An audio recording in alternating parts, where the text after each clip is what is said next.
I'd like to share a miracle with y'all. About 8.5 years ago, I had pneumonia, and the pneumonia never left my body. So the virus then clinged onto my heart. So I was having trouble breathing after the pneumonia left, and just walking short distances, it was just like, just out of breath. Waking up in the middle of the night, not even knowing where I'm at, just gasping for air. I'm like, man, something's not right. So I finally went and got checked out. I could barely walk like 10, 20 feet without just resting. So I finally went to the doctor, and the doctor was just like, they ran tests, they did a echo, and they told me to wait. He was just looking at the results. So he had this crazy look on his face. So I was just like, man, this ain't good, because normally doctors just have the regular poker face. This guy had like real distress on his face. So he said, you have CHF. I'm like, what's that? And he's just like, you have congestive heart failure. I'm just like, how's that possible? Basically, he told me the pneumonia never left my body. It kind of clinged onto my heart. That's how I contracted congestive heart failure. So they then told me my ejection fraction was like 13%. So after that, I just kind of just trying to process that. And as time went on, it was just difficult for me like to breathe and walk. So they had me on like different medications. And eventually they gave me a life vest. So they gave me this life vest. It was just like a little box connected to monitors on me. Basically, it was like a defibrillator that wasn't inside of me. So I had that for like, I don't know, some months. Then one morning, I was just feeling kind of weird and laid back, and I heard a thing going off, and it didn't revive me. So they came and revived me and brought me back. And honestly, I was kind of upset when they brought me back, because I looked around. I was just like, wow. Because when I was out, I saw this light, and it was just so peaceful. I just wanted to just be by that light and walk towards the light. So basically, they revived me, brought me back, and then I was rushed to the hospital. And that's when they put the defibrillator in my body. So again, I had that for like 8.5 years. And then over time, my body or my heart, ultimately it's gonna get weaker. So I just, lived life to the best of, what I could with an ejection fraction of 13%. So, yeah, it was just, it was a struggle for me. So I struggled for years. So as time went on, ultimately, again, my heart, continued to get weaker. And just this last year, my ejection fraction was about 13%. No, about 10%. Most of y'all have a normal heart where it's 55, 65%, where your ejection fraction is pumping the blood to all your organs. That's a healthy heart. Mine at 13 and then at 10% was like this, working like this. So therefore, the blood wasn't getting through my whole body. So on January 19th of this year, normally after work, I'm running around, running errands, or, working my part-time job or any, something like that. But 3 weeks prior to that, like around the 1st of January, it's just like, as soon as I got off work, I wasn't even thinking about, doing my part-time job or anything like that. I was just couldn't wait to go home and just lay down, curl up in the bed, and just rest. So I was just like, man, this ain't right. Something's wrong. So at work, I was just, cooking and doing my job. Sometimes I would have to walk like out to the dining room or whatever. And it was just, by the time I walked that 20, 30 feet, I was just gasping for air. Just stomach bloated, my appetite was off. I was eating very, very little. And it was just like, man, something is definitely not right. So again, I've been struggling with this for like 8.5 years. And sometimes I go to the grocery store and say if it was hot out, I have the AC in the car. But once I get out, I have to get adjusted to the air. So I would, try to get adjusted to the air and be like, man, the grocery store is like 30 feet away. So I start out and then I'd feel, my air changing. So I'd stop, I'd pull out my phone, act like I got like a text or, somebody's calling me, because I'm like maybe 10 feet to the car where I could, try to make it back and turn the air on, or I'm 30 feet from the store. So again, this, I struggled with this for some time, and it's been part of my life for these past 8.5 years. That injection fracture is real. And again, so back to this year, January 19th was my actual last day of work. So I left early that day, went to my heart failure specialist, and they gave me the IV LASIK, which helps push the water off. So I did that, and the water was coming off, so I felt a little bit better. So like sometimes when you have heart failure, you hold water sometimes. So I felt a little bit better, but a few days later, I was just still in that same position, just kind of miserable, just shortness of breath, just miserable. And shortly after that, it was just continued to get worse and worse and worse. So yeah. So after that, I had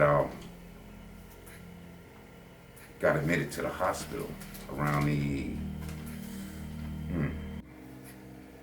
So I got admitted to the hospital on the 22nd of January of this year. And I stayed I got discharged on the 28th. They ran a whole bunch of tests, ran a lot of blood work, and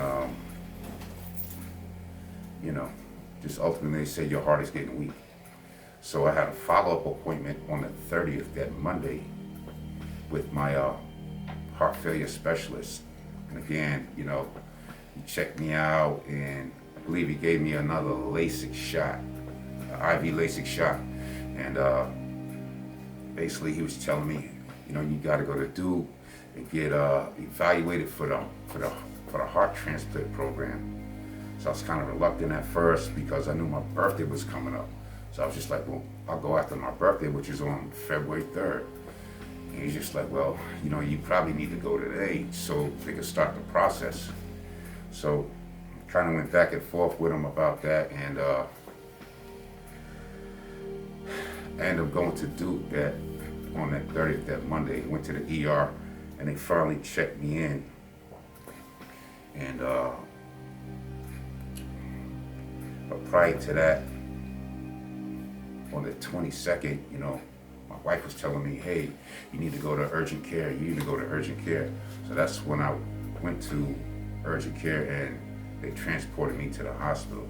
So, I'm glad she kind of pushed me to do that, as it kind of started the process of them just really looking at my situation a little closely. So on the 30th, I went to Duke. The ER was there like probably 7-8 hours. I probably didn't get to the back till about midnight or after 1, and I didn't get a room till the next morning. So they admitted me, and then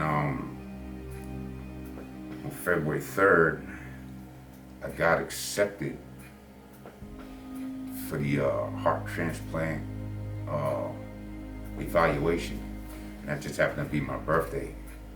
Also on my birthday, it was, I had a heart attack on my birthday. And then on the 3rd of February, they also, inserted some balloons through my groin, all the way up my leg through my groin to help my heart beat a little bit better.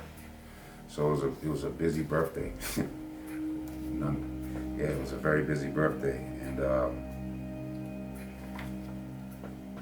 I ended up going on life support on the 4th, and they kind of elevated me to get on that waiting list for a heart. So after that, I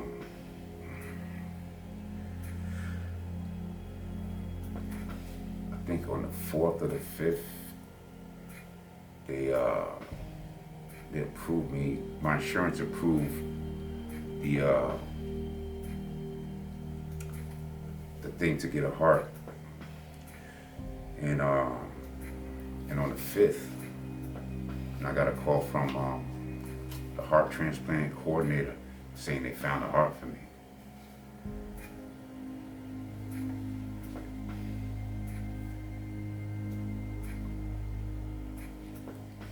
So that was a blessing. It was a lot of relief to me, my family, everybody praying for me.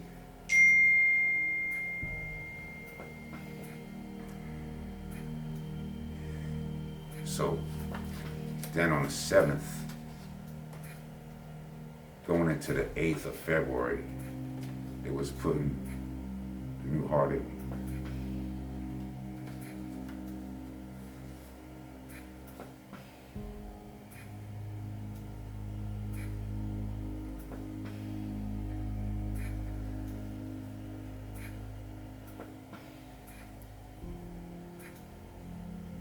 It's amazing. My prayer life has changed. It's brought family closer. It's just done a lot for not just me and my new heart, but for my family, my wife, my mom, my dad, my sisters, my daughters, my sons. It's just done a lot. Like, it's just brought everybody closer. And I'm truly grateful. And just again, I thank God for being a giant, great, big God. And He is truly, truly awesome. And the way things happen, God I serve is a sudden God. Nobody receives a heart that fast in that situation. And I'm just still processing it, still emotional, but so, so, so grateful that He used me to share this with y'all. It's like a miracle walking. And man, I can't say thank you enough. Like how this happened for me and my family. So I'm truly, truly, truly grateful. So moving on. That's like the 7th, 8th. I guess I was a couple days after that, I was, pretty drugged up. I had got my appetite back. I was eating. Then, was talking. And let's see, that's the 8th. Yeah. So I moved from ICU to a regular, transplant unit. And, again, started eating and, just recovering from the surgery. On the 18th, of February, I was being discharged. You know, they was trying to discharge me that Tuesday. I'm just like, man, I'm not ready. I'm just like, that's too soon. I just, you know what I mean? They're like, yeah, you're doing good, you're doing good. They're looking at the numbers, they're looking at the blood work. I'm just like, man, I just had a heart transplant. It's like, yeah, you ready. I'm just like, man, listen, I don't know about that. So I was just asking different doctors, different things. Then I was getting like headaches, like pounding headaches on the top of my head. So I guess that's from the new heart pumping blood like through my body. Because remember, prior to that, my heart was at 10%. It was pumping like that. So the blood wasn't really going through my organs and through my body. So now I got this brand new heart. It's just pumping. So I guess that was causing the headaches. So one of the heart coordinators came and spoke to me and my wife and asked us, did anyone tell you about the heart? I'm like, nah, we've been asking. She's like, would you like to know? It's like, yeah. So basically they said the heart I got is half my age. So we was just like, wow. They said it's young, it's healthy, and it's a male heart. So we was just like, man, just overjoyed, overwhelmed, just how lucky. So we was grateful, and we, told her we would love to reach out to the family that, lost theirs, but, donated it. And actually, whoever it came from lives inside of me. So we thought it'd be, a good thing for them to, if they wanted to meet us, you know what I mean? And so yeah, on the 18th, I was discharged. So it's like been 6 weeks, 5.5, 6 weeks. Been home like a month, 5, 6, yeah, 6 weeks since I had my transplant. I'm walking, just started driving last week, going to cardiac rehab, just getting strength in my body again. And it's just been a success story. I'm still trying to process all these events, all these awesome events that's taking place in my life. So again, just want to thank God for just allowing me to have a second chance with my loved ones, my family, and just being like a son in God. He didn't wait. And there's people still in these hospitals waiting for a heart, or waiting for a lung, or waiting for a liver or a kidney. I ain't have to wait. It's just a miracle. It's just so beautiful, man. It's just almost hard to believe. Still processing how awesome the God I serve is. It's just beyond imaginable. So again, I hope this touches somebody, and hope this touches all of y'all, especially somebody going through something. Just definitely keep believing, and prayer does work. And just have your faith aligned with your with everything you believe in. And like I say, my God is an awesome God. My name's James McCullough. I just want to say thank you for watching. I hope this has touched you or encouraged you or uplifted you, because this is real.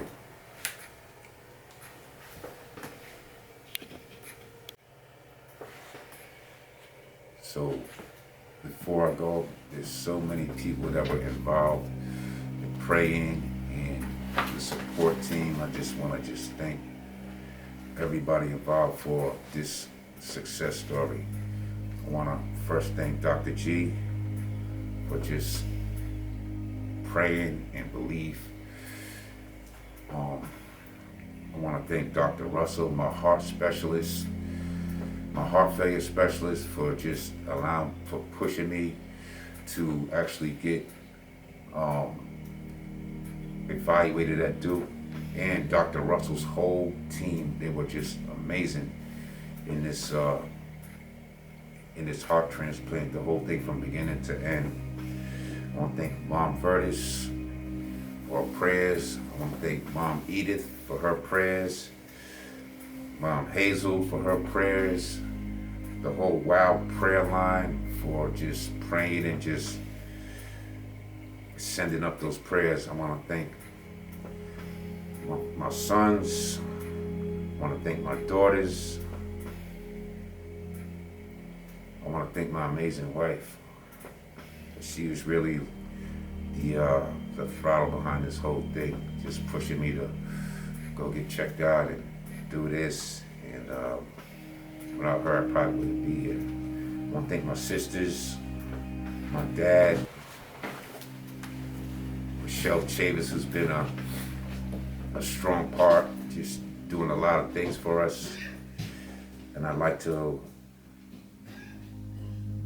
thank the whole Duke nursing staff. They were just phenomenal, just amazing professionals, just doing what they do and just taking care of me and loving on me and just encouraging me to just, that I got this.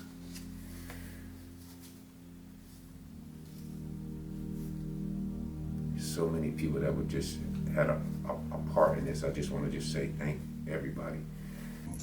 Okay, behind you. Do I need a chair behind you, or you think you'll be okay? Want me to grab it just in case? I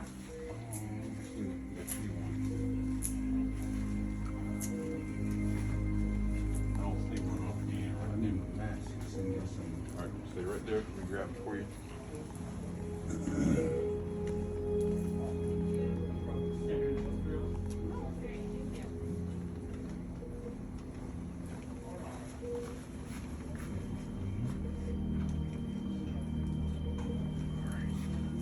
Ready?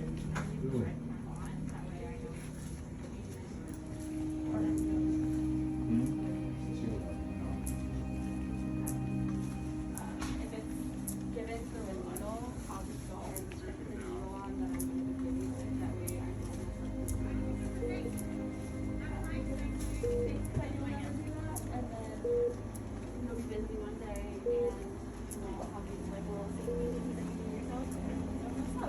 know if you get tired. Okay. Stop.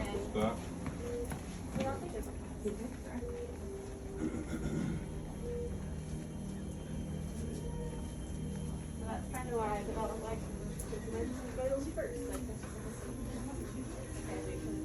stable, and then I can and then that makes me like if something really off, I'll stop and think like, oh wait, should I do that? Like blood pressure was like 40.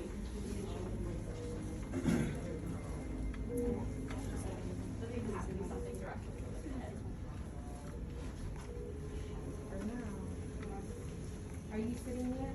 Not yet, at 9. It's like 15 more minutes.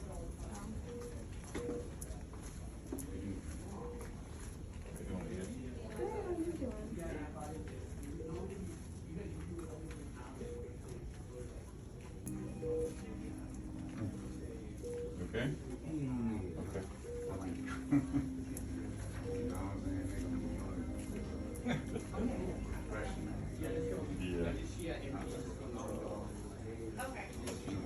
That'll be safe if it's an narcotic. Yes. I'll send you one. Thank you.